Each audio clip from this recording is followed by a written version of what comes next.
Drejtoria e përgjithshme e transportit rrugor është padyshim një nga ndërmarrjet më të suksesshme të Ministrisë së Infrastrukturës dhe të Energjisë.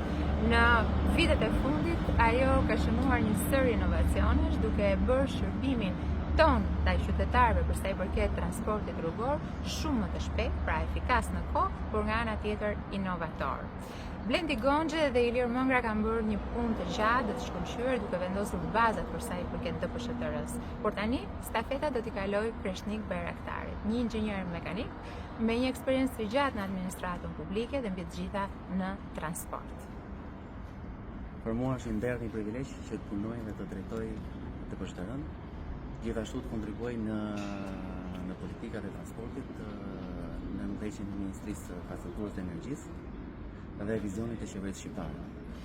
Padyshim, kemi shumë punë për të bërë, sepse tashmë ne na duhet që të përafrojmë të gjithë kuadrin ton ligjor me Bashkimin Evropian. Nga ana tjetër, vizioni i Shqipërisë 2030 është për të gjithë ne një nga qëllimet kryesore dhe DPSHTR-ja duhet të jetë flamurtare e këtij procesi.